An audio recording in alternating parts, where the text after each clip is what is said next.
사실상 일본적으로 무너뜨린 건 핵폭탄이 아니야. 그래서 어벤져스에 나오는 거지, 애들이. 안 변한 상태로. 그러니까 안 늙은 상태로. 그 방패도 아까 문자로 만든. 그렇지. 문자로 만들고. 예, 그래서 이 영화를 여러분들이 많이 사랑해 주시면, 자, 그렇잖아요. 경성학교 소녀떼들의 역습 이렇게 해서 한번 기회를 한번 해볼까. 네. 그러니까 사실은 저도 그런 생각을 했었던 것 같아요. 그러니까 뒤에 30분이 조금 더 삐까뻔쩍하고 좀 더 길었었으면 좋겠다라는 생각을 했던 건 좀 일찍 시작돼. 네, 일찍 시작되어져서 그런 생각을 계속 했었는데 애초에 그런 생각이 없으셨던 거죠? 예, 그거는 그렇게까지 생각을 하진 않았었고요. 그리고 사실 약간 위험할 수도 있는 발언인데 박보영이 할 수 있는 액션의 최고치예요, 이건. 예를 들면 이제 하나 말씀드릴게요, 하나만.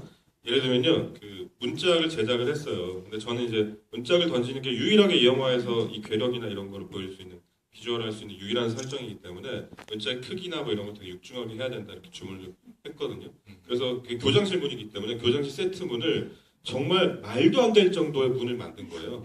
문을 열고 닫는 게 불가능할 정도. 근데 엄지원이 처음에 등장할 때 진짜 힘겹게 이러면서 열고 들어왔었어요. 어쨌든 근데 그 문짝인데 이 문짝을 보영이가 아직 들잖아요.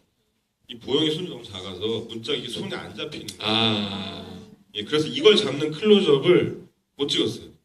그래서 자세히 보면 약간 이렇게 잘라서 약간 이렇게 속여서 찍었거든요. 예, 박보영이 할 수 있는, 감당해낼 수 있는, 그러니까 무슨 캐리처럼 막 눈빛으로 막 사람 움직이고 뭐 인상 썼더니 막 이런 게 막 돌아다니고 이런 게 아니라 실제로 제가 시즈코를 했었어야 되는 거예요. 감독님이요? 감독님이면 진짜로 그냥 어벤져스잖아요. 완전 헐크잖아. 그렇게 되는 거 아니에요. 2탄 때 2탄 때. 유연성이 안 돼요. 맞다. 말이 되는 얘기를 하세요. 그러네요. 예. 자, 저 맨 뒤에 불기 아지트 그 연못가 데리고 가서 그래서 그것 때문에 화나서 빠뜨린 거 아니에요? 바닥이 이러면서 언제부터 나랑 친했다고? 이게 바닥이야, 씨. 장난쳐? 물 마시나 봐라고 이러면서. 예, 그 바다, 그러니까 앞에 말씀하신 거 다 제가 캐치했는데 예. 바다 질문이 정확히 어떤 말씀인지 잘 모르겠어요. 그러니까 이 소녀들의 대사가 대사가 약간 자연스럽게 들리지 않는다는 아니, 말씀이죠. 제 말, 그게 네, 네 말씀하세요. 예, 바다 설정은 뭐냐면요. 예, 혹시 더 추가하실 말씀? 아니 그러니까 저는 그냥 여쭤보고 싶은 게 그러니까 뒤 후반에 반전을 위해서 그런 대사를 자기적으로 들리게끔 했냐. 다소 연극적인 느낌이 있었다는 거죠. 예, 바다 뭐 맞죠. 이런 이야기요. 예, 그 근데 질문이에요. 일단 뭐 후반 근데 이런 설정이었어요. 뭐냐면요. 이 산 속에 있는 이 지금 지형을 먼저 보여주잖아요, 영화에서. 네.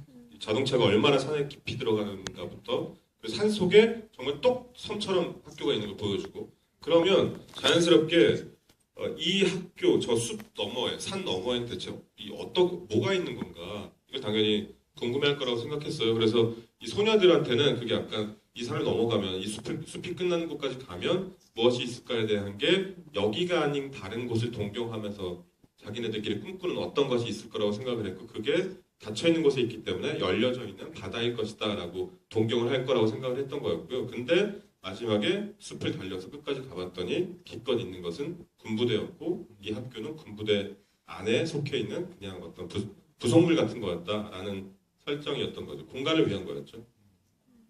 네, 그건 맞죠. 네. 또 다음 질문. 저쪽에 방식은 굉장히 멋있었는데 나 타겟이 네, 네, 맞아요. 너무 멋있었어요. 생각도 어떻게 멋있었는데 왜 그분이었는지 왜 하필 궁금했어요. 그녀가 타겟이었는가죠. 근데 사실 같은 목적성을 갖고 가고 있는 사람들인데 켄지와 교장과 생활가 모두가 근데 교장은 그냥 바로 이 길이 맞다고 해서 우겨서 가려고 했던 거였고 생활가 켄지는 약간 회의적이면서 비판적이면서 다른 방식을 원했던 거였고 각자 나름대로 원했던 방법이 달랐을 뿐이라고 생각을 했기 때문에 뭐 절대악과 약간 뭐 차악 정도의 어쨌든 나쁜 사람들의 같은 범주에 있다고 생각해서 그래서 교장이 계속 뭐 질주하려고 할 때 약간 브레이크를 걸었다고 그래서 그녀가 응징의 대상이 되지 말라는 거는 좀 약간 어떨까라는 생각이 드는데요. 저는 그녀도 충분히 응징당할 만한 그리고 교장 못지않게 야심을 가졌던 여자라고 생각을 해서 마지막에 사쿠라 자수 복수는 뭐 그렇게 과하지 않다고 생각했습니다. 그분은 사실은 공포 영화를 한 편이라도 봤으면 거길 안 들어가죠. 네, 자살행위죠. 정말. 자살행위죠. 네. 아 자살한 아니 거예요. 문만 슬쩍 열어봐도 이상한데 애들이 좀비처럼 자살한 막 거라고요. 먹어. 자살한 설정이었어요. 예, 예, 자살이었습니다. 예. 여기 마스크 하신 분? 8년이잖아요. 양치되어 있는 연도가 그때가 가장 이 조선을 향한 일본의 그 한국 시민화가 가장 극성을 부릴 때였고 실제로 당시에 그 우리나라의 그 여학생들 대상으로 이런 교육을 시켰어요. 실제로 한반도 지도에 사쿠라 자수를 놓는 게 제 상상이 아니라 실제 있었던 그 38년이면은 배경이 38년이잖아요. 38년이면 배영주 감독님 태어난 해인데 아니 돌잡이 그러니까요. 예. 했을 때 누구보다 그 시대 사회에 대해서 잘 아실 것 같은데. 근데 저는 뭐 뭐 잡으셨어요? 예? 사쿠라 잡으셨나요? 신사 같대. 야 너한테 절대로 뭐 선물 안 가. 너 둘째 줄로. 네, 교복 입어서 이렇게 한번 이렇게 딱 하려고 됐어요. 질문 해보세요. 둘째 줄. 그 기숙학교에서 온 것 같은 언니. 여고생인가 보다 실제로. 저는 한 명은 얼어 죽고 한 명은 저기 총에 맞아가지고 죽어가면서 이렇게 둘이 네. 같이 있는 게 근데- 행복했겠냐고요? 둘이 그러니까 행복한 결말이었을까요 이게? 그들한테. 아니 근데 그거는 사실 이 영화를 제가 만들면서 그러면 이 영화를 보고 나서 어떤 감정으로 관객들이 가기를 나는 바랄까 감독으로서 그런 생각을 되게 많이 했거든요. 말씀하신 그건 것 같아요.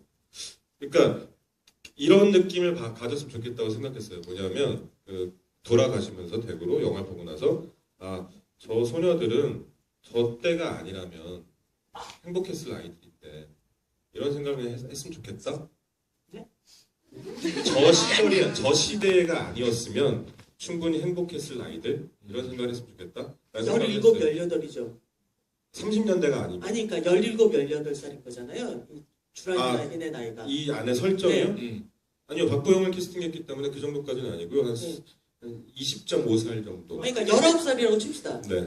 어떤 시대건 그 나이는 행복할 수 없어요. 아 그래요? 심란하거든. 그럼 어떻게 행복해? 영화잖아요. 맞습니다. 네. 19살입니다. 여자 나이 19살은 뭐냐면 군대 가기 한 달 전이야 남자들. 근데 지금 안 행복해요? 19살인데?